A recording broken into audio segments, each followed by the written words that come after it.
So we've been talking a lot about balloons, from a birthday party to a world-famous event. We know how large this event has grown over the last 44 years. Well, yeah, here's News 13's Alex Goldsmith with a story from Fiesta. It's been called the Super Bowl of ballooning, a celebration in the hot air ballooning capital of the world. Every year, the colorful, sometimes strange sights of Balloon Fiesta bring in hundreds of thousands of people to Albuquerque. That spectacle all started with Sid Cutter's big dream. Right from the very beginning, it was a first-class event, and I want my husband to be remembered for that. He was so enthusiastic. He was so up. He had ideas, and some of them were crazy. But many of them were not crazy because they actually happened. In April 1972, a radio station called on Cutter for its 50th birthday. He tried to bring enough balloons to Albuquerque to break a world record.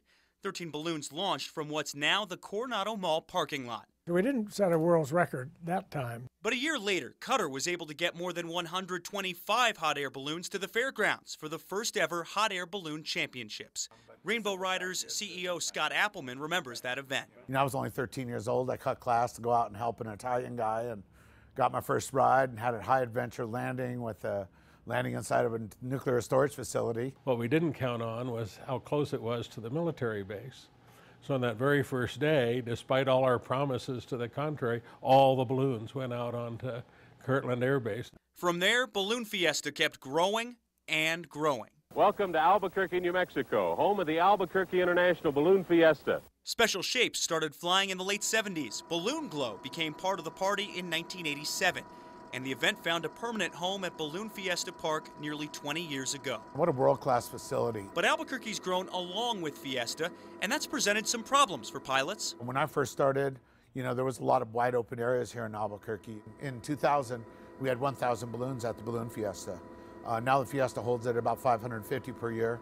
The continued loss of landing sites is definitely a challenge for Fiesta. The city's worked to battle that. Walmart had its eyes on this piece of land off of Osuna, a few miles south of Balloon Fiesta Park. Instead, the city bought it and turned it into Vista del Norte Park, a safe place for balloonists to land. The statistic is almost 70% of the flights that originate at Balloon Fiesta Park go over that airspace. This park just part of the effort to preserve an event that has helped take Albuquerque to new heights. Alex Goldsmith, KRQE News 13.